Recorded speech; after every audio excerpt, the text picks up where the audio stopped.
All right, and now on to today's program. So today's speaker is Rabinowitz.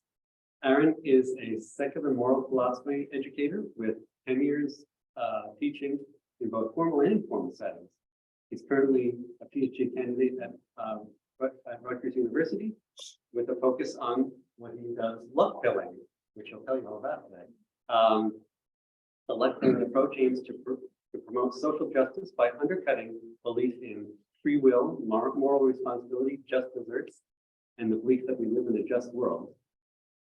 The hope is that luckpilling replaces the meritocratic burnout with greater compassion and humility towards ourselves and others. Aaron is the host of 2 philosophy podcasts. One is Embrace the Void, and the other Philosophers in Space with his co-host Callie Wright. All his work aims to make philosophy more accessible and useful to everyone. So please give a warm welcome to Aaron Rabinowitz.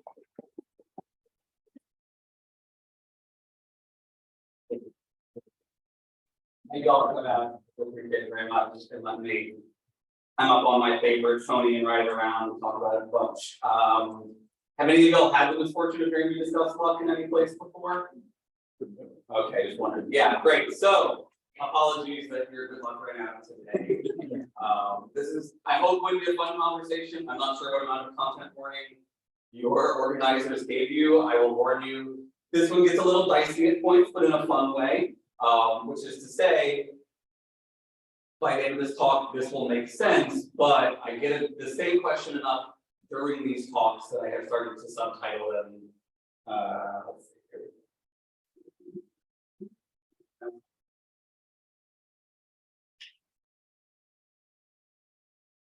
I think I left that way recording. Did you know what the recording is? Right, Not Even Hitler by Aaron David Rabinowitz. Just that's what it's going to be like, but I apologize and I will make it worth your while. So why do I talk about luck? I've been obsessed with luck for about 10 years at least now, going on a decade and over. It is, to me, I think the most important concept that all of us use every day, often without thinking about it. It is something that I think is essential to how we understand ourselves or misunderstand ourselves and the world. And I think the refusal to acknowledge the world in our lives is pretty central to all of the problems that we, as humanists, as atheists, as progressives, and however we want to use these terms, are facing, especially in this particular society. So, to get us there, we'll start by getting a sense of what I mean by luck, because in this room, there are at least 5 different concepts of luck in people's minds right now, possibly more. So we're going to narrow this down a little bit with some questions. This is actually exactly the kinds of questions that we've been doing in studies to try to learn more about people's beliefs about luck. So I'm going to ask y'all some questions. We'll call this informal research, qualitative research, we would call this. Which is to say, I don't have to do any math or just count research. Does the event count as luck, good, bad, or mixed? However you understand that. Hands up for yes, right? So I'm going to give you some scenarios. First up, it is luck for us if the sun rises normally tomorrow. Show of hands. Anyone think that's luck? Okay. That is exactly the usual numbers. 1, maybe 2 already luck-filled, unfortunate souls. And everyone else, nope, not so much, right? Okay, great. What about this one? It is luck if a person is struck by lightning and survives and gets a cool tattoo out. Anybody's watching The Power? Yeah, so this one gets a little closer to maybe 50-50 now. Does it change your answer at all? If I told you that statistically the vast majority of people who are struck by lightning survive? Okay. So there is an interesting element of what we call counterfactuals to our understanding of luck, and sometimes the framing can have a significant impact. Last one. It is luck if a person is born with an illness that causes chronic fatigue, making it impossible for them to reliably work hard for extended periods of time. Anybody know anyone with chronic fatigue, fibromyalgia, something like that? Right? So one more time, how many people think that was luck? Is it all or nothing luck, or can it be part of it? It's a good question. You'll know the answer hopefully by the end, if you like it. How much of what we experience comes down to luck? This is the last thing I think I had y'all think about this. So I'll ask it this way, right? Anyone want to say it's less than 50% of your life, of your experiences? Okay. Progressive crowd, unsurprising, right? No token conservatives hiding out amidst you in this particular situation. What about, let's say, 75%? 75% of your life is luck. At least, right? Oh, At least. Yeah. At least. Right? Anyone want to go as high as 95%? Do I hear 100%? Hard, right? So that's the statistic that we usually have been finding, and I expect to find more of the more we develop our ability to know what people actually think about luck. Conservatives tend to be somewhere in the 30 to maybe 50%. Liberals and progressives tend to be in the 70 to maybe 95% range. And almost nobody wants to go with me the last 5%. So a lot of what I do when I want those people, especially progressives, to help them get that last 5%. Because the last 5% matters. You might think, well, look, I'm already almost there. Why isn't that enough? It's not, right? Partly because a lot of you probably still believe in things like meritocracy, because you think that last 5% is where the meritocracy sneaks in. Okay, so we're going to talk about that. But of course, all of this is prelude to trying to get ourselves to define luck. Now, how many of you think you know what the word luck means? Okay, so first safety rule, that's a trap, all right? When you're around a philosopher and they ask you, do you know what a word means? You say no. You say, I have a meeting to get to. Okay? Don't ever do that. All right, too late. So what does luck mean, right? Like I said, there are at least 5 different versions of luck out there running around in the literature. Here's the one that I'm going to tell you is the right one, and I'm going to explain why it's the right one. That's the pedagogical approach I'm taking this morning. Luck is, and this is going to sound like, wait, that's what luck means? Trust me, this is what luck means, and what you think it means most of the time. An event counts as luck when it is outside of a person's control, in the sense needed for desert entailing responsibility. I apologize. It's a lot of philosophy jargon to fit into one sentence. Let me pick that apart for you. First of all, how many of you are looking at the word desert entailing and thinking that's spelled wrong? It's not. It's annoying. Really annoying, but it's not wrong. Nope. In philosophy, desert there is coming from the word just deserts, which in culture is misunderstood to mean like whether you get your cake or not, but actually is a reference to what you deserve. It's one S, right? So whether or not you deserve reward or punishment.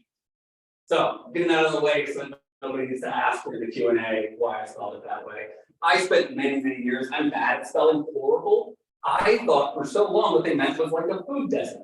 You know, like a place where there's no morals or no luck or something like that, right? But no, what they mean is, do you deserve something as a result of what you did?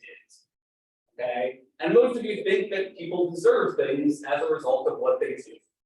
Rewards, punishments, praise, blame, something along those lines, right? And what I'm here to tell you is that they don't. That's what the moral of the story is going to be. So luck pilling as a concept means awakening someone to the very taboo truth that everything is luck all the way down. Now, I'm going to unpack that term a bit. Luck pilling. Where are my geriatric millennials at? So y'all probably have no trouble interpreting this concept, being just the right age range. For my Gen Xers and up, pilling is a suffix. It's online internet slang. It means to awaken someone to some secret or taboo or hidden truth. You've heard it most commonly in things like red pill, right? Just to help everyone find out that feminism is bad, actually. There are lots of different kinds of pilling in the world. Now, for my everyone lower than geriatric millennials, right? This is a reference to The Matrix, which is a movie that was about people and alternate realities and other things. Go watch it. It was made before you were born. It's really good though. Okay, so luck pilling, right? I want to convince you all that it's 100%. It's not 95%. It's not 75%, and it matters a lot. All right. First, I'll convince you that this is what we really mean by luck, though. All right. So there are many kinds of luck. I'm going to describe two of them primarily to you, but we break them down first into superstitious and non-superstitious. So one of the big problems with the concept of luck is there's two separate cluster concepts being connected under this broader concept. Okay, most of y'all believe in all of y'all believe in a non-superstitious account of luck, and most of you believe in at least some kinds of superstitious forms of luck, even though you're humans. It's very hard to shake. So in philosophy, we have these kinds of accounts: chance, lack of control, and modal fragility. And I'm not going to explain what modal fragility is because it's not worth it. You can look at that picture, you either understand what that means or you don't, and it doesn't matter either way. Right? This is the great thing about me being an expert, is I can tell you, skip it. All right. All that matters is the chance and the lack of control accounts. They divide the world of luck between them. All right. The chance account is the other kind of luck you all were thinking of when I asked you other things on luck. Randomness, unlikeliness, the roll of the die, unpredictability. There are a lot of different things that get clustered around the idea of chance. Right. Now, how many of you would agree that kind of luck exists in the world? Okay. Pretty undeniable, right? I agree. I think chance is a kind of luck. I just think it's one kind of lack of control luck. Okay, so the lack of control view, like I said, it is outside of our control in the sense needed for responsibility. Now, put that second part aside for a second, right? Let's just say, look, there are lots of kinds of control, right? There's a control where I pick up my water bottle and have a drink, right? No one's denying that I'm doing this, but this doesn't prove that I have responsibility. That's the argument's going to be what does prove, if anything, that I have responsibility. But I think we can all disagree that chance is a kind of lack of control, right? When you're not held responsible because of the roll of the dice, it's because we acknowledge that that part of the game is luck, right? Or when, just something really bad and really unpredictable happens, and we call it, well, we don't call it an act of God, but some people do. Right? What we're saying is you're not responsible. That wasn't on you. Okay, you couldn't have predicted, you couldn't have planned for that, etc. But what that really means is you didn't have control over whether it happened. Right? So we all agree that some things are chance. And I think we all agree that there are actually some kinds of non-chancey luck that also exist. Anybody think of any non-chancey kinds of luck that we experience, predictable kinds of good and bad luck that are not supernatural in any way?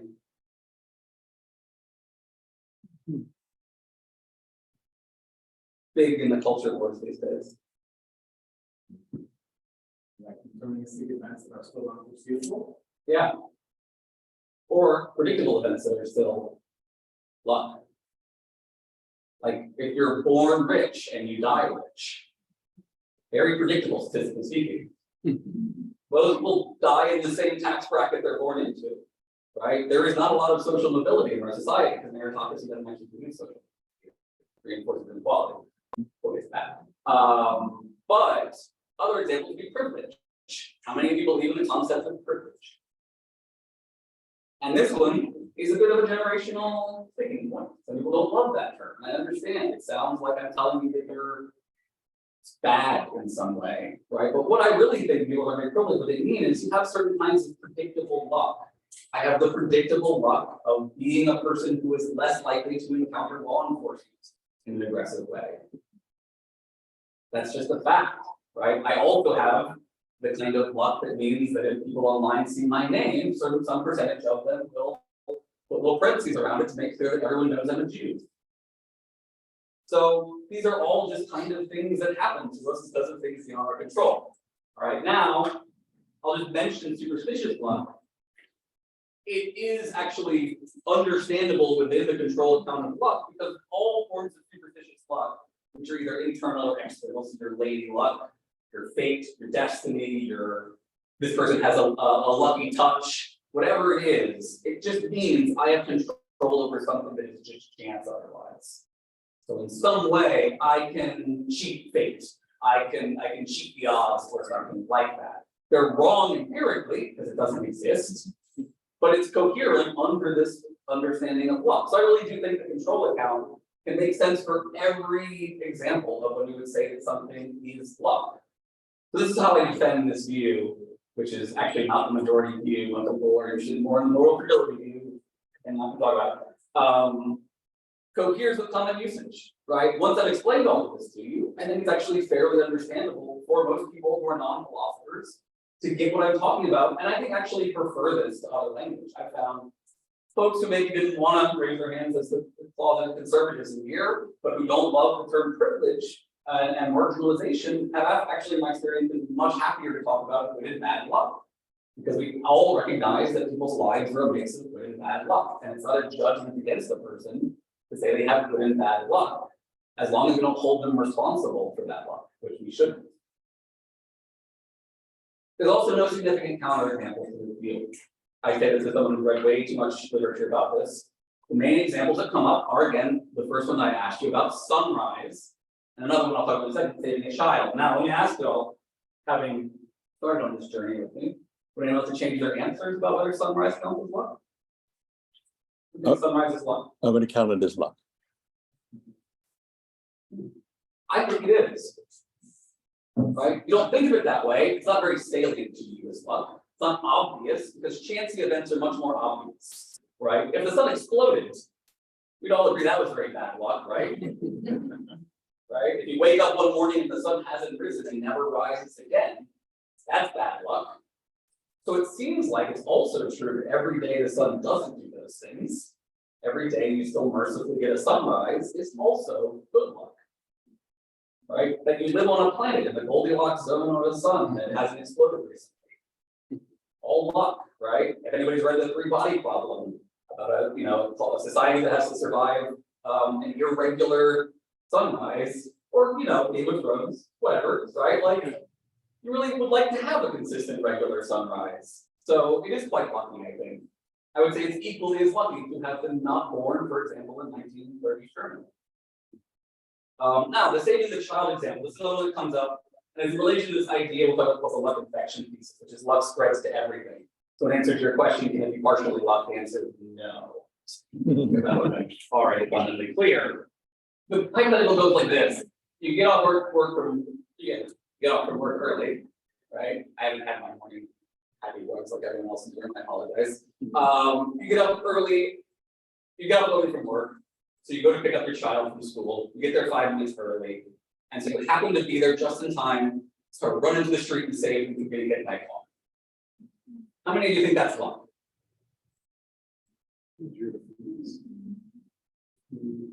So we're sliding that way, right? I think it's profoundly lucky, right? In every colloquial and non-colloquial sense of the word, like, I think most parents would exchange that chance for winning the lottery, which I think we all agree is luck, right? I think if you were 5 minutes late leaving work and got there just in time to see your child get hit by a car, we all agree that's like the most profoundly bad luck you could imagine for a parent, right? So why do we hesitate to say that it's good luck when we save that child in that situation? Some percentage of people do, and I think it's not based on anything other than the wanting it to be somehow separate and special, when it's really just luck. It's good luck, what we will call good moral luck in a second. There are, I think, also no significant harmful psychological impacts to learning this if you do it properly. If you do it badly, it goes poorly. So I have the dishonor. There's one other community that sometimes uses the term luckpilling, and the terminally online like me will know who it is. It's the incel culture. Who's never heard the word incel before? All right, this is where I regret what I warned you, right? Incels are a group of mostly men these days, it's one by a woman, but mostly men who believe that they are being unfairly treated by society because they're not getting the respect that they deserve in the form of hot women wanting to have sex with them. Involuntary celibate is the full term. And many of them use the term luck pill in a much darker, we would say black hole kind of sense, a nihilistic kind of sense, which is to say they recognize, like I do, that everything's luck all the way down, and they're really mad about it. And they really want to hurt some people who have good luck in really violent ways, which they do sometimes. So if you don't luck pill people correctly, things go very badly. But if you also lie to them about luck, things go very badly. So this is all that's left. And I apologize. But I do think the way to learn this that avoids both nihilism and fatalism. The two things that you might be worried about at this point. I'm telling yourself I should stop listening because this is going to go somewhere very, very bad. But it's not, right? If you're worried about, will you still have any reason to act, any motivation in your life? Yes. I believe that I am thoroughly luckpill, thoroughly internalized into this view.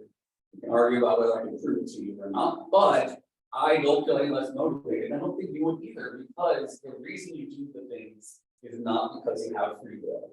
Unless, you really are thoroughly addicted to praise and blame is the only motivating system to get you out of bed in the morning, in which case it's going to be a hard transition for you. I apologize. They're going to have to be honest a little bit. But the reality is, most of you, the reason you do the thing is because it's the right thing to do. You think it's the right thing, you want to do it, or it's the wrong thing to do, you can't help doing it for some reason. And there are a lot of reasons, right? But either way, there's a bunch of other motivations. You don't want to hurt people, or you want to help, you want to grow as a person, you want to, make a better society, right? None of that changes on this view. In fact, you get more motivated to do it because you realize that everybody deserves your help. Not just the people who you think are good enough to deserve your help, literally everybody deserves your help. So the other final reason is that it thoroughly centers the relationship between the concept of luck, the other concept of free will, which is already in the background of all of this, and this idea of moral responsibility in a way that is, I would say, ethically generative, which is fancy academic speak for. The more people you convince of this view, the more they will want to change society for the better. The more they will want to build a more robust, progressive social safety net, because they'll recognize that no one chooses to be poor. Nobody. Not even for white people, which unfortunately, when you teach liberals about privilege in the wrong way, they become conservatives towards poor white people because they think they deserve to be poor. So we got to stay away from all of that. And then the final reason, it's simple. This definition is very straightforward. You all understand it. You all understand all of this argument. In fact, it's probably been in your head already. It just, you didn't want to, there's a lot of reasons you avoid this conversation. We'll talk about that in a second. But it's just very straightforward. I don't have to explain the picture to you. That's why it's a good definition. That's not one for philosophers, that's one for non-philosophers. Philosophers don't care about this, but non-philosophers are thankful that when they have to teach this as an educator, right? I want to encourage non-philosophers to spread the gospel of luckpilling. I would rather not have to explain this picture while doing so. So, why am I here at a humanist group talking about all of this? Right, now that I've laid it all upon you, it's because I think humanism is all about luck. Again, we don't always talk about it that way, but if you think about the things that humanism is truly about, it all boils down to luck, right? Hopefully, y'all know that humanism has deep roots across the ancient world, not just in Socratic, Athenian Greece. You also have, for example, Tabaka, and I apologize, I'm probably hideously mispronouncing the Sanskrit. You have Zhuangzi over in China. These are all, Zhuangzi is an individual, Tabaka is a school of Hindu. This is actually one of the schools, one of the earliest humanist schools in existence, still in existence today. Predates Socrates by at least 600 years or so. And these folks were centered, all of these views, for their many differences, center around these main ideas: empiricism and secular ethics, which you heard in the introduction, right? As the basic core idea of Socrates is stop asking God, figure it out for yourself, and if you can't, that's a good thing to learn.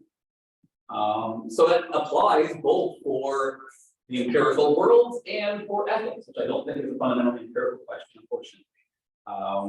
And in both cases, where humanism has shaped the world, and I think you could say it has dramatically shaped the modern world, it has done so via massive epistemic and technological progress, much to our benefit and suffering, and it has expanded the moral community. When I teach ethics, I talk about the circle of the moral community being the people who get to count as people. right? The ones for whom it matters when we try to figure out what counts when we make decisions. So previously, landowning, cishet white males and their property, right? And then we expanded out from there to women, people of color, LGBTQ, animals, the environment. The movement grows and grows. And the reason it does, the fundamental theme throughout all of that growth, I think, is the persistent recognition that someone doesn't deserve to suffer because they're a woman or a person of color, any of those groups, right? That simply because they're born XYZ, they don't deserve to suffer, because no one deserves to suffer for any feature that they are just born. Nobody deserves to suffer at all, but we can all at least agree that you don't deserve to suffer for the things you're born with. But both of these things is about luck. The ethical one's a little more straightforward. The scientific one too, right? Think about what science is. Science is about communal learning to correct for bad epistemic luck. So when you observe something and infer something and get bad luck from doing so, it's because you saw the wrong thing, you misinterpreted it or something, you didn't correctly experience the event, or you didn't, wasn't a controlled enough circumstance or something. So we control for as many kinds of luck as we can, including who's doing the experiment, and we weed out the bad epistemic luck, and that's how we take our really mixed bag of human understanding that we got from evolution and turn it into a semi-functional understanding of some parts of the universe that aren't too big or too small. And that, at the same time, has caused this whole conversation about luck. We are, in a sense, the victims of our own success, because in exposing the nature of the universe, including this part of it, we have to acknowledge that it's luck all the way down, that there's nothing going on here that isn't something beyond our control in the sense needed for responsibility. So, how many of y'all have seen Everything Everywhere all at once? Okay. Best thing you can do for yourself, feel better after all of this, go watch it, have a good cry. It's a beautiful movie. It's a movie about luck, and if you don't believe me, try to count as many objects that represent luck stay in the background of that movie. And it does a bunch of Buddhist theorizing about luck in a lot of different ways. I don't necessarily have to get into all of it, but I just want to have you back and talk about Everything Everywhere a lot. But I want to take this quote from it that I think is indicative of the point I'm trying to make about humanism. Here's the success of humanism. Every new discovery is just a reminder that we're all small and stupid. And who knows what great new discovery is coming next to make us feel like we're even smaller pieces of shit. We did it, right? We successfully proved that we're not magical snowflakes or the children of God or unique, individual, beautiful, perfect souls. We're just really weird magic bags of water that convince themselves that they are a person and did all of this as a result, right? So modern biology, modern psychology, technology, right? The rapidly advancing AIs that are reminding us that everything that we think of as our fancy, rational minds is maybe just a stochastic parrot that's copying the things it learned from a bunch of other people when it was too young to know better. So what happens is our sense of control, I think, naturally has shrunk, and we don't know what to do about it, and it's scary. And I think you should acknowledge that it's scary. And we spend a lot of time making fun of the religious for their hopes, right? Their God and their belief in the just world, which is again the root of all evil. But it's understandable psychologically when you face the reality that we live in, even if you don't spend time online as much as I do. Just knowing enough about what we know about being human is really scary. And I think it's led to kind of a crisis of meaning as well as the modern social justice conflict. The crisis of meaning is we, killed God in the sense that we killed the idea that we need to have an external thing telling us what to do, what our meaning is, but we struggled to replace it with something. Y'all have impressively managed to have a community. A lot of secular individuals really struggle to find community. I think liberalism and all its success in diversifying our society, the conservatives are right about the problem if they're wrong about the solution, right? There really is isolation and a lack of direction or sense of how to be happy or flourish, right? The answer is not God or return to conservatism. No, the answer is social justice and like hedonism, in my opinion, right? Ethical hedonism, but hedonism nonetheless, right? Like the reason to exist in life is to have caring relationships with other people, to reciprocally take care of each other, to experience pleasure and flourish as best as our weird sacks of magic water can do, and that's it, right? And to help other people, right? To make their lives better. So this brings me to moral luck, which is how I first got obsessed with luck. There's a paper by Thomas Nagel called Moral Luck, which I would recommend everyone read. It's not that long. I think Nagel's a beautiful writer. You have to adjust for philosophers saying that, but there's some pretty beautiful quotes in there that I think drive home the scariness of this view, but also the beautiful possibilities of it. So moral luck, definitionally, is when someone is held morally responsible for events beyond their control, right? Which is intuitively bad. If I asked you, right, is moral luck a bad thing? How many of you would say yes? Is it bad to hold somebody responsible for something beyond their control? Almost universal agreement across culture. This is one of the most significant, human beings are hardwired for anything fairness. And that's part of the problem is that we make up a bunch of lies to tell ourselves the world is fair because it hurts too much and it isn't. And moral luck is one of those situations where we hold people responsible, even knowing they're not, because we need to. We feel like we have to, but we know it's bad because of what we call a control condition. It's only right to hold someone morally responsible for things that are under their control.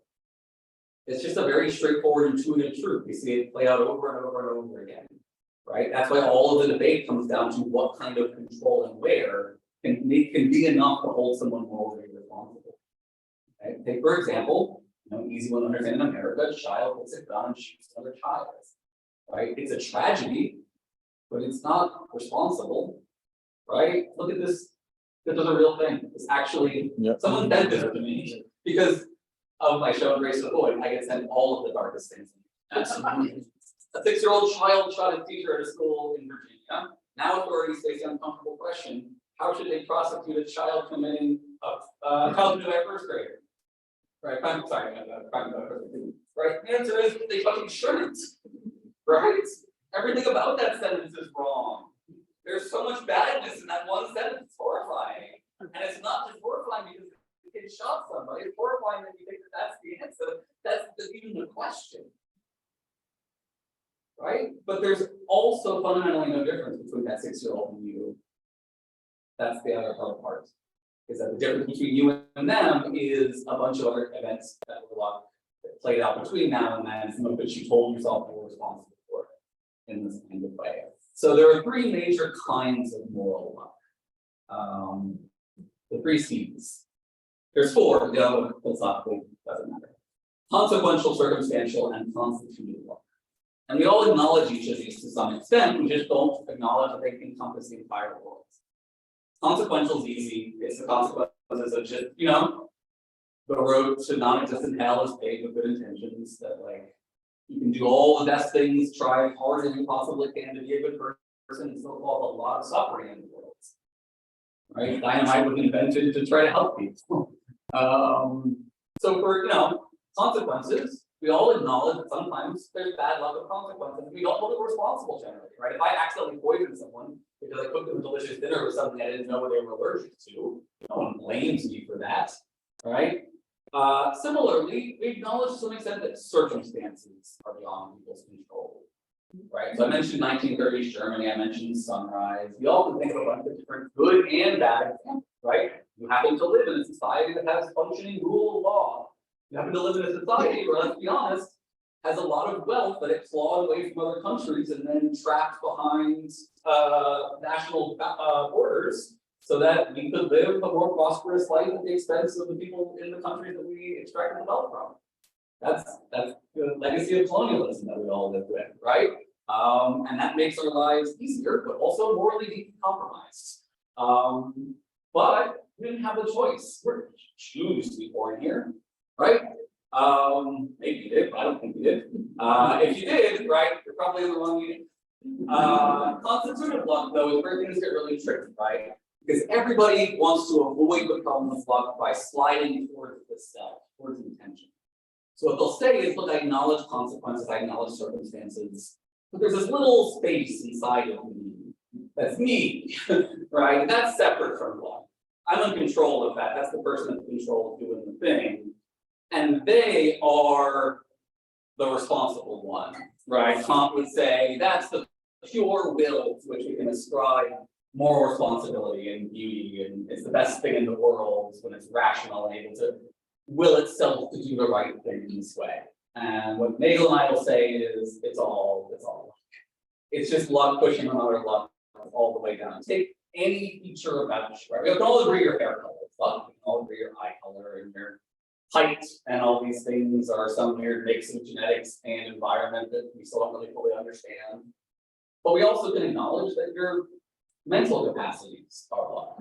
We all agree that if you grew up in a house with lead all over it, that like your capacity to slow down and act morally was severely compromised.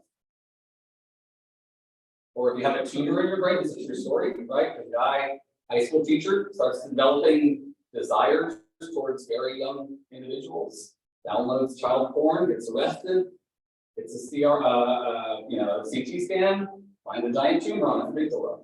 They remove the tumor and the desire goes away. Right? Now, the difference between you and the guy who grew the tumor is what? It's the luck of not growing that tumor. You didn't choose not to get that tumor, right? You didn't choose not to be near some kind of hazardous site and increase your risk of cancer or something like that. So everything about you, your beliefs, right? Think about where all your beliefs come from. Did you magically choose all of them?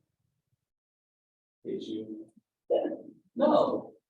If you're lucky, you got good ones from your parents, from your family, right? From the people around you. If they were bad, if you were lucky, you got them from friends or a teacher. You know, someone who saved you from whatever bad epistemic luck you had growing up, right? You managed to escape your fundamentalist family by finding a group online who would talk to you about the things, right? All of that determines your beliefs, and it determines all of your behavior. It determines all of your desires, all of your preferences, all of your values. Your moral beliefs are especially the result of luck. You were lucky enough not to be taught something worse, right? The scary part of being born in 1930s Germany is not that you end up in the camps with me, it's that you end up being one of the Nazis, because statistically speaking, you're not going to be in the white rose. You're just not. Psychologically, it's not how humans work. So you're lucky enough you never had to do the things that Nazis did. A lot of awkward shaking every so far. Okay. The White Rose is the group of college students who resisted the Nazis ever so briefly before being murdered. Again, the bad luck of being born a White Rose. Constitutive luck is the hard one because there's nowhere to run. It's the end of the line, right? When you say, I'm going to hold you responsible, the you there has to be something that isn't luck, but there is no you that isn't luck. So again, this is how Nagel puts it, and this is, this is what Luck told me, is this language. How can one be responsible even for the stripped down acts of the will itself, if they are the product of circumstances outside of the will's control? As humanists, you all know this argument because it's the argument against original sin. How can you be responsible for something Adam and Eve? How can Adam and Eve be responsible for something Adam and Eve did? They hadn't even learned about good and evil yet. But that's the argument that the religious have to make to maintain a just world belief, right? But we don't have to do that. We can reject belief in free will. We can reject belief in the independent self. All the mindfulness traditions tell us to do so. And they've been doing it for thousands of years, and it's for a good reason. It's not just because it makes you less anxious. It's not just that it makes you a more moral person. It's because it's true. There is no you, it's just luck. And that's okay. It's great. It's better this way, trust me. Right? So what Nagel says, the area of genuine agency, and therefore of legitimate moral judgment, seems to shrink under scrutiny to an extensionless point. Eventually, there's just parts of the universe to which we can be thankful or sad, but there is no point in playing praise or playing luck all the way down. Right? For those who don't know that one, that's an Indian philosophy reference, right? Trying to understand the Indian metaphysics, asking it, guru, what does the world rest upon? So on the back of an elephant, he said, what does the elephant rest upon? On the back of a turtle. What does the turtle rest upon? Stop you right there, scroll all the way down. Okay. And you can play the game with luck. Pick any one of your beliefs, any one of your actions, anything that your ego is currently clinging to right now and saying, this is me. Right? And ask yourself why you did it. What was the reason? That reason had to win out over some other things, some other reasons. So why did it win out? And it's going to be some part of your constitution, part of your character. And you can ask, where did that come from? Did you choose it? You're going to either say, sure, I radically chose my character, right? Or you're going to say, no, that was taught to me by my grandma, or some, like my mother says, it was taught me by the people who taught me a lot of time not to be a terrible person. And then that's the end of the line, right? You didn't choose them. You were lucky enough to have that teacher. Or if you want to brazen it out a few more steps, eventually you're going to hit, turtle bedrock. Because it's just going to be something in your childhood that you were lucky enough to have the brain to literally, there's a beautiful book called Behave, which just lays out how your ability to just act morally, to just choose to act morally as a concept is determined in the first 5 to 7 years of your life by abuse or lack thereof, things like that. All right, so 2 principles of luck. We'll wrap up here with a little bit of policy. A little long, but we're okay. Luck and functional thesis is a little bit of formal language for folks to help you understand why there's nowhere to run. I'm going to say all of this just because I've had to parse this thoroughly to make sure I'm not missing anything. If an event counts as luck, then any event causally connected to that event are also affected and infected by luck. Any event infected by luck counts as luck by repetition of the same principle. Therefore, all events causally connected to a luck event also count as luck. All the way back to the Big Bang, all of it. Okay, and I use this very broadly, possession, processes, objects, action, properties, whatever you want, right? Everything around you, it's all luck. And this other one, which I've been using throughout this, just to make it formal, if an event counts as luck, then any alternative event that did or could have occurred, or that didn't or couldn't have occurred, is also luck. It's luck that a person survives a lightning strike, but it's also luck if they died from it. It's luck if they avoided it. It's luck that you live in a universe where you're not inert rocks just sitting there, right? It's all luck, okay? So, why does this matter? All right, we'll wrap up here with, again, what humanism is all about, compassion and humility. There's good research, and we're going to make more of it, to prove that just world theory, this idea that we live in a just world, is the root problem, and from it emerges belief in God, belief in free will, conservatism, the desire to punish, all of that. That's the real problem, in my opinion. And I don't mean conservatives themselves, they are unfortunate souls dealing with bad information, right? What I mean is a philosophy that tells people some people deserve to be poor, some people deserve to be in jail, some people deserve just suffering, right? The moral of this story is that nobody deserves to suffer. Now, that 5% for us progressives, we're holding out at this point, is going to be something, some version of this. Hard work, drive, perseverance, grit. You won't use the word grit, it's obviously conservative, but you say perseverance, or resilience, if you want to use the current language, or you'll talk about choice. Okay? That first set, right? So now, first note, these are still just conservative bootstrapping arguments at the end of the day. Right? You're still just saying if you work hard enough, you can overcome bad luck, which is what they mean by pull yourself up by your bootstraps, which was always an ironic joke that everyone took. Like meritocracy is also an ironic phrase. This comes up in attribution theory, which is a psychology field. The one you would all be familiar with, though that might not know the term, fundamental attribution error, which is the fancy way of saying when I cut you off in traffic, it's because I'm late and I'm saving someone's life and blah blah blah. And you cut me off because they're nice. Okay, right?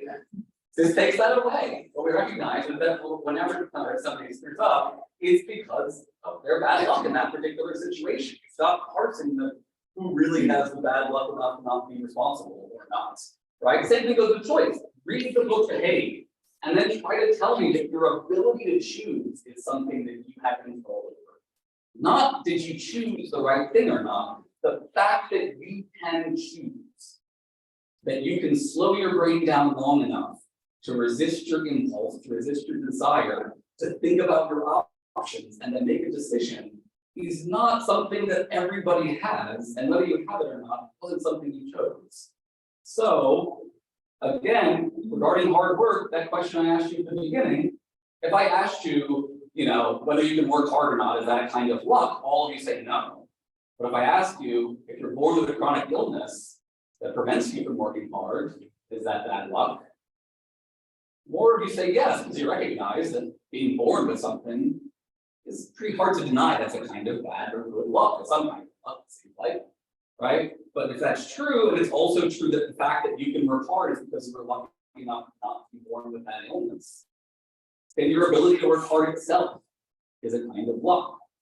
This is a very souped up version of the more thing we always know, which is if you live in a stable, healthy household where your parents help you learn good work habits, you are more likely to be able to sit and focus and work hard than if you don't get that training, right? If you're, left to your own devices, literally your iPad or something, So luck is really at the heart of secular progressive.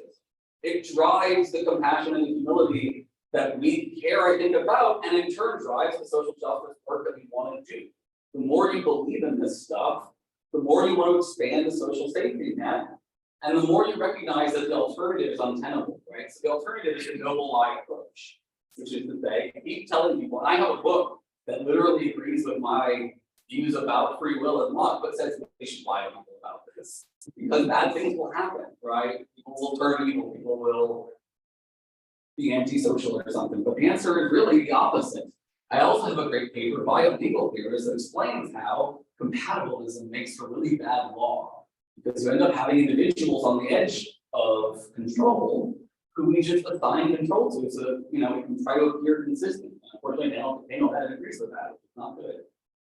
So, in conclusion, this is the hardest bullet to bite. There are no things we have to accept losing that are actually bad on this view, but there is stuff that takes a bit to be used to. And this one is the hardest one. No one deserves to suffer, right? How many of you agree at this point that nobody deserves to suffer? You're still on the fence, huh? A lot of hands, a lot of murmurs, right? Because it's easy for me to say nobody deserves to suffer from poverty, right? We all agree to that, I think. Hopefully. Otherwise, I think you're in the wrong meeting. No one deserves to suffer from addiction. I'll agree there. But no one also deserves to suffer from bad moral luck. You had the bad luck of being born a child of a very abusive person. You perpetuate cycles of abuse because we know that's how abuse works. People are not evil mustache twirling, sniping whiplashes who just want to do evil for evil's sake. They're all damaged. They're all broken in some way, right? Then that's the hard one because, as the punchline is, and the punchline that I can set up for you when it still lands, I think, nobody deserves to suffer, not even Hitler. And my dear sweet father is here today, by the way.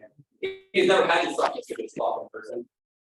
In my defense, it's a lot that causes this, so we can't blame the two.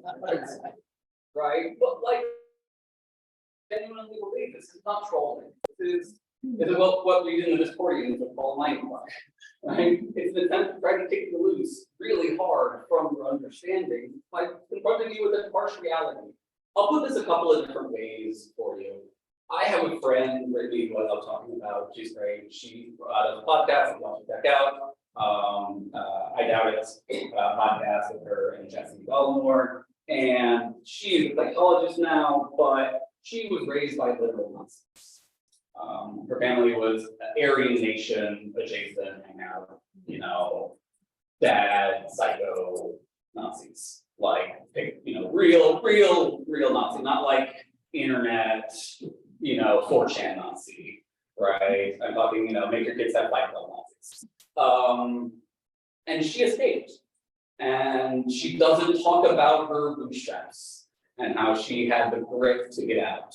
She talks about luck. She still is wrestling with that last 1%, let's say, but she's pretty close to 100% on last time I asked, right? I do check-ins. I don't want to misrepresent her when I give these talks, but I think it's such an important story because it's very easy to look at this and go, oh, but you're privileged, and I am privileged. I am the most privileged person in this room, probably. I can just list all the lucks that I've experienced in my life. And it's easy to think that maybe this is just a view for people who already are lucky to get away with being lucky, but it's also a view for people who suffer really bad luck. You know, the Epictetuses of the world. Epictetus was a Stoic who was a slave who suffered, you know, physical pain his whole life from being tortured. Brittany recognizes that, like, she got out because of the one teacher who helped her because she was a cute, pretty, blonde white girl. She wasn't a scary, angry white boy. That makes a difference, right? That luck makes a difference there. And look, the fact of the matter is, it's silly to think that Hitler was some weird demon and not just someone who grew up in a really bad place, really bad time, and learned some very bad things and did some very bad things as well. That's a hard thing to accept. But if you don't believe it, then you believe in hell. Because you believe that he deserves to suffer for all of you. Those are your options. And I don't think that is viable. I think we all have to be universalists. We all have to acknowledge that on a long enough timeline, everybody deserves redemption because everybody screws up because of things beyond their control. And I understand it's a hard place to get to. I'll give you one more reference point for this. So this is my personal one. This comes from the Holocaust Memorial. And again, given my own heritage and obsession with Nazis, which comes as a result of being an ethicist. When you're an ethicist, you come against, you know, sometimes you get obsessed with people who do really bad things and you want to understand why. Right? I've spent a lot of years reading about them. And one of the stories goes like this: it's two individuals in a camp. And one of them is kneeling, and the other comes over to him and says, what are you doing? I'm kneeling and praying. What the fuck could you be praying about in this world? Right? He says, I'm thanking God. Why? Why are you thanking God? I'm thanking God for not making me like them. I think that's the most powerful luck-telling argument I can think of, which is you are lucky enough to not be the Nazi. Socrates puts it less eloquently. He says it is better to suffer injustice than to commit it. But it's the same idea, right? There's nothing worse than being a bad person. No one would choose it, and we should pity people who are bad people. We shouldn't pile on and make it worse, right? It's why you're all for restorative justice and rehabilitative justice, and not torture. None of you want people to be tortured. So, you know, that's why, right? We don't thank God for humans, but we thank luck. I think it's good to thank luck and to pay it forward. And that's what I think will drive us. So I'll leave it there. I'm not going to take any questions if I don't have time for it. But thank you all for listening to my diatribe.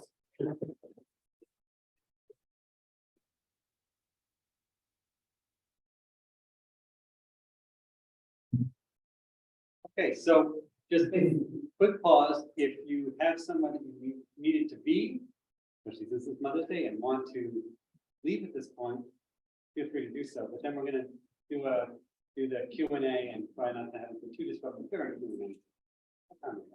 Okay. Oh, actually, it's a little on the early side, since we usually go to noon. But with that, I'm glad that lots of people are interested in Q&A. We can go beyond.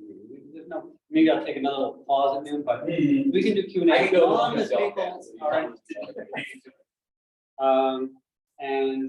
If we don't really have application, we're just going to try and practice doing the questions, and I'll let you pick who you wanna call on. All right, I think right here on the outset. No. Yes. Yeah, there with the name. We're both on the aisle. I know. Right. About it.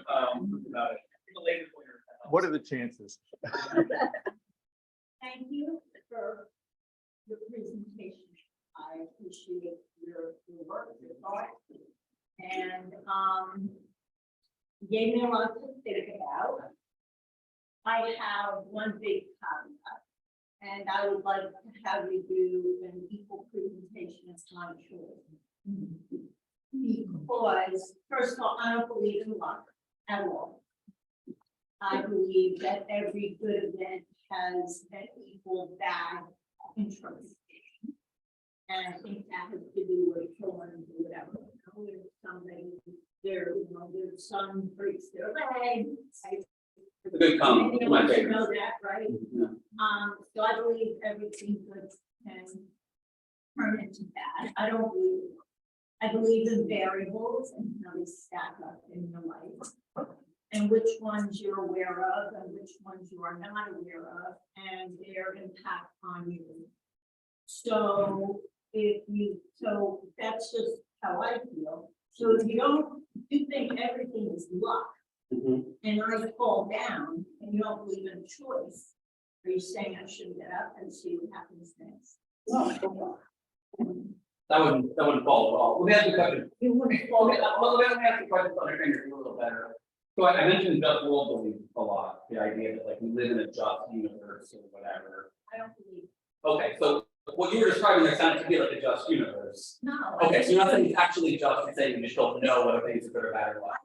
Just is a human concept that we created. to Okay, make ourselves so- feel better. Let me see if I can try to get at what I think you're arguing and where I think it connects to what I'm saying. And I'll start with your second poem, because it is one of my favorites. For folks who are not familiar, this is the story of a farmer's son and their prize horse. And one day the prize horse runs away, and oh, bad luck, and the neighbor said, how do you do it? And then, a week later, the horse comes back with another horse. And now they have two horses, and it's very exciting. It's like, oh, it's good luck. And he goes to them, right? Son's on the horse, falls off, breaks his leg, can't get conscripted into the army, et cetera, et cetera, et cetera. Ad infinitum. Right. This is what we would call an access or an epistemic. How do we know whether a particular event is good or bad? Right? That's a separate question from whether an event is luck or not. Right? I guess I'm still not understanding what you define as luck. So luck is the absence of control over whether those things cause you harm or not. Whether you cause harm to others or not. In the kind of way that it would take to be responsible. So the father is not responsible that the son falls and breaks his leg in this kind of way. It's luck in that sense.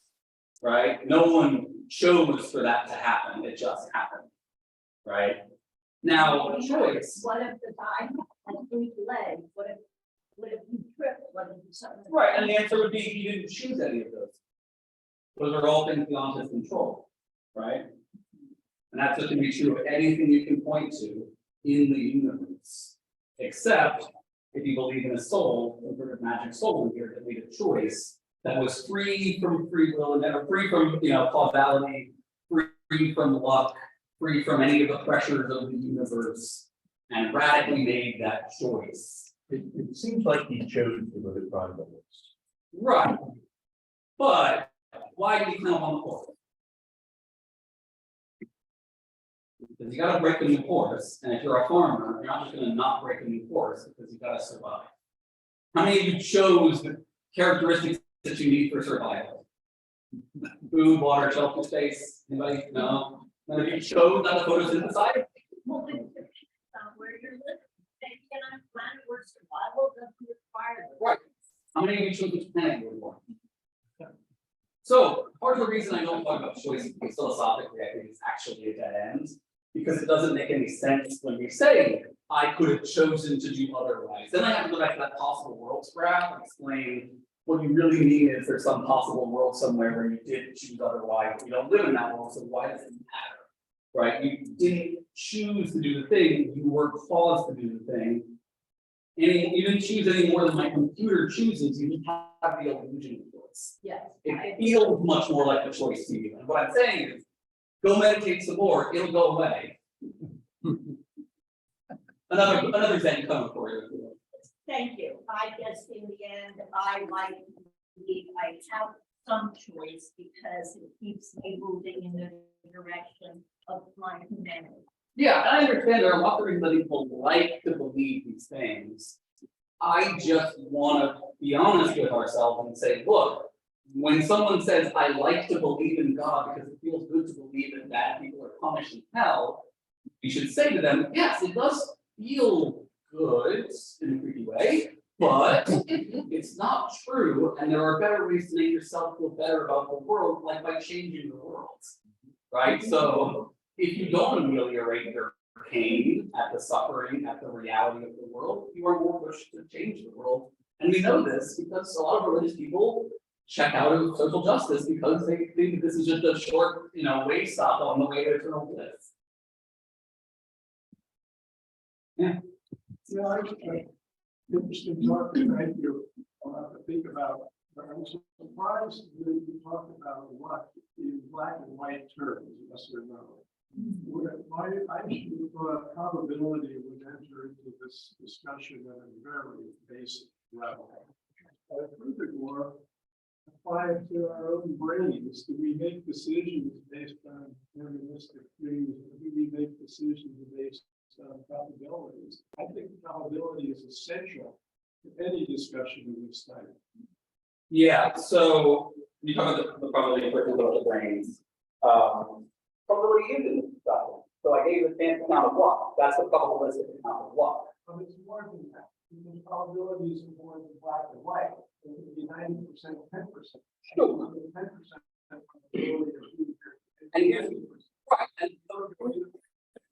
right. But we can also agree that probability and chance and these ideas are vague concepts in the minds of most human beings. And when we think about and understand these concepts, that's important because that's what impacts our behavior. So if you're asking about the belief in luck versus, mathematics, they're two separate things in a lot of ways. Okay, right. Right. So the implications of probability are that it doesn't solve any of these problems. All right. And I'll cut to the root of your, concern there. This is very similar to the choice thing. I didn't talk about determinism versus indeterminism because there's only so much philosophy to do in an hour. And I only want to give you so many isms, right? And here's the short answer to your question. This is why one way to describe my view is hard luck. So there's a view called hard determinism, which says free will doesn't exist whether or not we are a deterministic or indeterministic entity or a deterministic or indeterministic units. Which is to say, shorthand, quantum blue does not give you free will no matter how much you want it to. Basically, right? If you're, it's simple. You don't even have to understand quantum physics, right?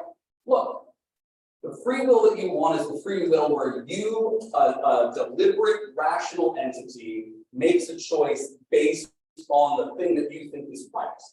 Okay? Which is not what probability can get you. What probability can get you is you're a stochastic parrot like GPT-4 who's properly aligned enough that you give the right ethical answer or engage in the right ethical response if the statistic, if the quantum field works out the way you want it to, flash in the face, right? So probability doesn't give us anything, right? It's even worse in a sense. I'd rather be a deterministic entity that's determined by a good character than a roll of the die every time I act. No, I'm also saying it's the way I am. I literally am a deterministic entity. Quantum physics has no implications.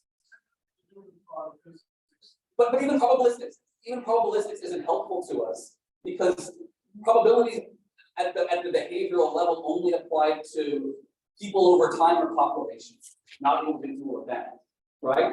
Every individual event has a probability of 1, right? After it happens, right? But that's an epistemic problem. What you're saying is we can't know for certain that an event is going to happen ahead of time. I don't care if we know for certain it's going to happen ahead of time, just that we understand that when it happens, it's going to be the result of factors beyond that person's control. But you predict things probabilistically. Right. You change things yourself to change the. And you can do that better if you adopt the control account. Because the control account is the scientific view in the sense that we can figure out what is actually making people act the way they are. And we say, look, statistically, if you are living in a house with lead, you are 30% more likely to want to violent killing sprees, so let's get rid of the lead. Right? So that is using probability to understand luck. It's just not the central concept, I think, the way some people in certain fields might want it to be the central concept. I mean, it is basic in one sense, but it's also subsumed within a larger definition that is more inclusive than merely the probability. Probability is one kind of luck, a chancy kind of luck. Non-chanciness is another kind. In that sense, then trivially everything is probabilistic. That doesn't tell us anything. But that's uninformative, but not in the right kind of way. You have to understand it's luck in the control sense, not the probabilistic. Boom. Okay. I mean, look, No, it's okay to not agree with me. Is there any relationship or correlation between luck and risk management? Yes, and there are books about it actually. repeat the question, please. Yeah, is there a correlation between belief about luck and risk management? Yeah, and totally. I read it. I'm actually working with someone who works in management as my research partner, because he got in touch with me to be particularly interested in the way that sort of management field talks or fails to talk about luck. One of my closest philosophical friends is actually literally a risk manager in a major national bank. He started out as a philosopher. And, you know, what philosophers do is worry really, really effectively.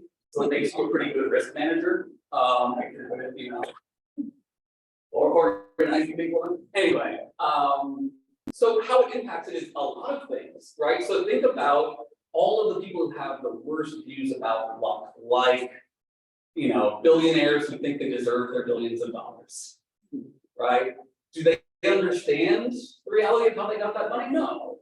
Do they understand, therefore, the risks of playing with that money in various ways? No.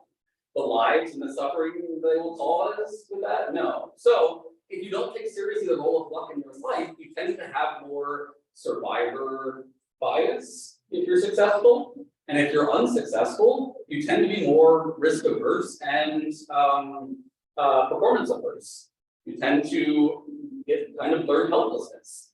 So there's a really complicated conversation we had around this stuff. Some of the progressives who really struggle with this are my educational cohorts who work in low-income communities, where the resilience stuff is really dominant still because it feels like the only way to help them get their grades up. You know, the only way to help them in the short term is just push the hard work over and over and over and over again. But I think you have to balance that, and the social justice stuff that's coming into education is going to have to go in this direction. Balancing that with being honest with them about the unfairness of the world they're facing, so that they take action to change it. They demand change for it. But telling people that the world is bad and screwed up and not fair is a bit demotivating. There's no way to fully fix that. You can counteract it, but you know, that's why we don't lie to people, is we have to acknowledge that it's better that they deal with harsh truths and, you know, develop a little anti-fragility in response to them. Other ways that it affects you is, you know, if you, if you're more on the luck side of things, you tend to be more aware of how there's a bunch of factors that could screw you over, right? So if you really start to think about this stuff, you can really get vertigo. Noticing that like every moment of every day, there's a million things that could have gone differently, and that would have completely altered the shape of your life. It's constant, it's everywhere. And if you're aware of that, either it crushes you or you become a little better, noticing, you know, oh, this might actually go poorly, anticipating risk, and then hopefully. Again, all of the implications of this I have to be caveating with, like, I don't know if I'm actually better at any of this, applying myself better in the back end.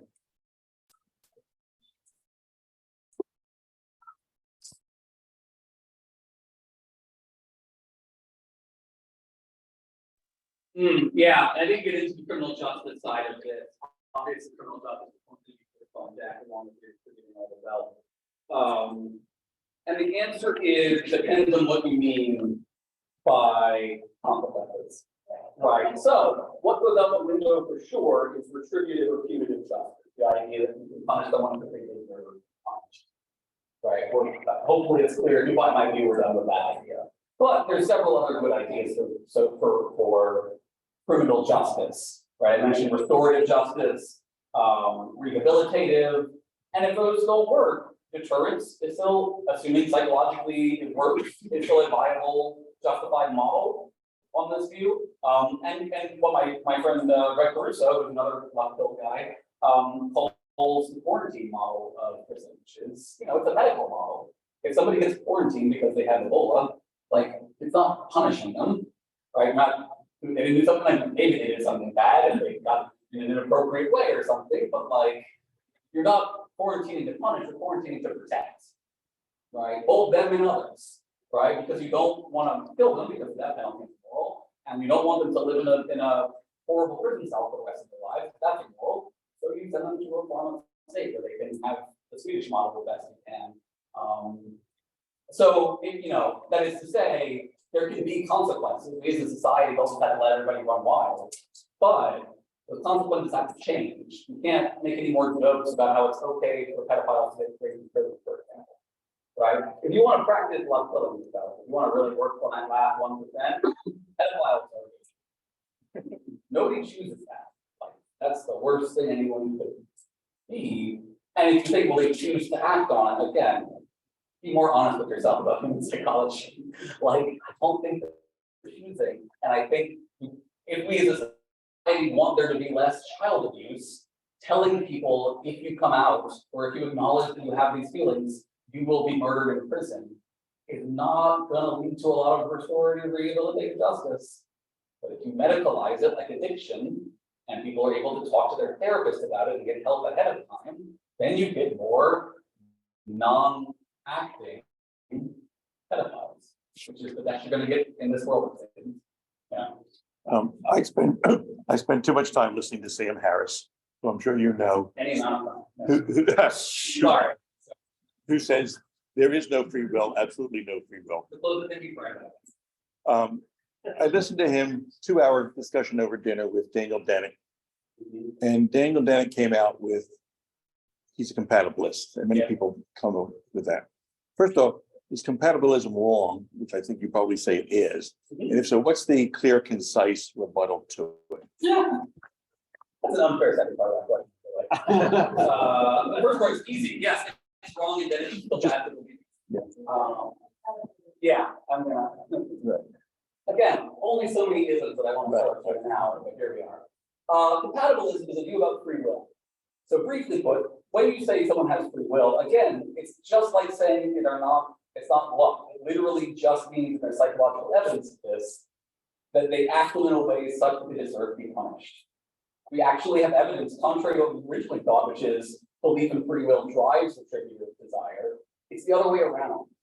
You're hardwired for fairness, and you want retributive justice. You want to see the bad person suffer. We see it in children as young as, like, I don't know, 3 years old or something ridiculous, like so young. It's one of the earliest things that's hardwired into them. When you want that, right, you're wanting someone to suffer, which cuts against your hardwired desire for care and not harm. Those are the two big hardwired parts of the prototypical creature. And so you have to rationalize it. And so you tell yourself that deserve it based on free will. And when you ask, well, how do they get free will? It's God, right? Think about the argument, the problem of evil, right? The number one pushback to the problem of evil, when you drill down, is humans have free will and it's their own fault for being in pain. It's a cosmic form of victim blaming. So compatibilism is the view that everything I've said is true, but we still have responsibility. Right. And Dennett doesn't actually defend that on a philosophical level because there's no good argument for each. I mean, he lays out many arguments. If you read Elbow Room, which is his most famous compatibilist book, at the end of it, he says basically this: I haven't defeated determinism. I haven't undermined any of this, but things will go badly if we accept this view. Now, I'm not adopting a noble life view. I'm saying we should redefine free will in this way. And if we do so, we won't have a perfect sense of who deserves to be punished or not, but it'll all come out in the wash. You know, a couple people who were really not deserving of punishment will be, and a few else will get away free. I'm not strawmanning. Read the last chapter of the book. It's horrifyingly, colloquially, conservatively terrible. And he also says in that book, you need free will for deterrent, which is just a bad, like a false argument. Like by anyone's, he's probably backed off that since then, hopefully. But I don't think that has a good argument for free will, for compatibilism at all. So there's no way, I think, unless you want to adopt the kind of libertarian view and reject what I've said and believe in the soul, there's no other option, and it's bad for society. What he is describing, again, I have an article from a law guy who's like, here's the cases where somebody, made a compatibilist argument in order to send this drug user to jail for 10 years or something like that, right? Like, because they argue that they had the choice to do the drugs. You know, they had the choice to steal the toaster to buy more drugs or something, all right? So, yeah, Sam Harris and Dana, two people who I disagree with fundamentally on a vast number of things. Dana even more so, and especially on free will. And yeah, like, you don't need compatibilism. It's saying you need compatibilism is saying you need God, just with fancier philosophical words. Can you attenuate what is probabilistic principles? Attenuate the what? Take a pen and flip. Regardless of skills, and you put it exactly where you want to put it. Okay. And probabilistically, because it's from the skills, he's able to put it in place. Right. It's not lucky. So it is, right, but it's what you're being confused about there is the two different kinds of control, right? So when I train martial arts or whatever, I am increasing my odds and I'm going to make the right move when I need to, right? That I am able to train, that I have the time, the money, the teacher, the will, the drive, the capacity, the physical body to do all of these things, all luck, right? So think of Roger Federer or Michael Phelps, right? What percent of Roger Federer and Michael Phelps is luck?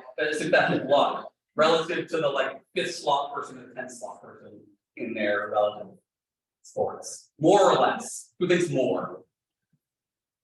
Who thinks less?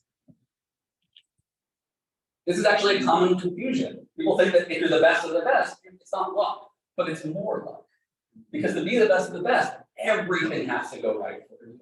Michael Phelps has a weird DNA thing, and he has weird, long, freakish arms, and he also lives in a first world country where he gets to use a swimsuit that's worth $20,000 that has a single use, and he also gets to train 10 hours a day and have all the nutrition he needs, et cetera, you know, like et cetera, right? That's what it takes to be the best, is every kind of luck going for you, including that weird fanatical devotion that people who succeed often have, right? At the cost of the rest of their lives. So you can increase your control, right? But whether you have more or less control and have the ability to increase it is the result of luck. So when we train people to be ethical, we habituate them to do the right thing, knowing that in a bad enough situation, everybody does the wrong thing, right? Every system breaks under a certain load, okay?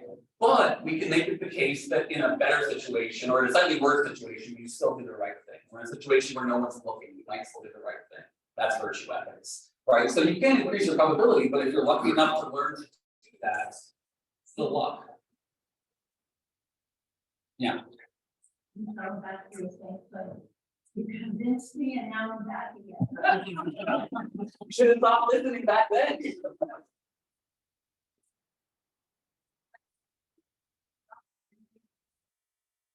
I'm gonna try something else. Are you familiar with John Rabinowitz?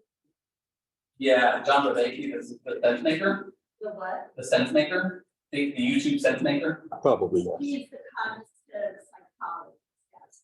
But he's always part of the sense making community. Sense making, Christ. Sure, yeah. Um, Yes, I'm familiar. I'm a big fan for what it's worth. And what you were talking about, all of a sudden made me think about one of his concepts about relevance realization. And how everything is about how things come together based on how things come together and what's relevant to the specific situation and the immediate moment. It's that And that fixes what, how. What's that? And that affects or changes the what, who, how. Everything is about how, what you as a human being bring into relevance based on where you are at that moment. How is that different from the secret? The who? The secret. It doesn't matter because I don't know. Well, okay, so the secret was a book that says if you suffer, it's because you willed that suffering to happen. No. He's talking about it from a cognitive perspective, how in our brains, we make choices or move towards or away from things based on how we've learned them to be relevant to our situation. Describing the thing descriptively with cognitive science or any degree of actor, it's fine. It's totally compatible with my view because your brain is the result of what? Okay. Yeah.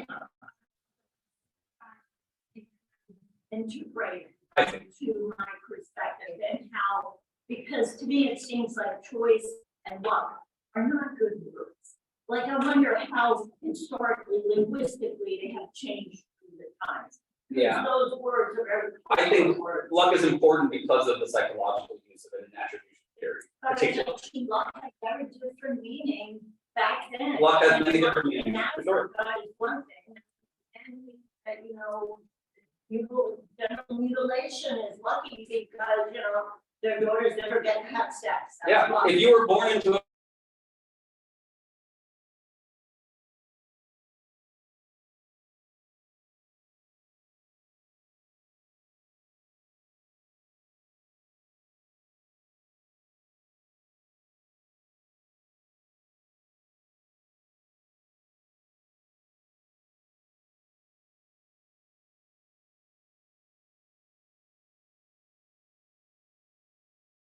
criticism about choice and like free will and stuff, I think is part of the problem personally. So I had a couple of talks with people in that community about what her kind of issues.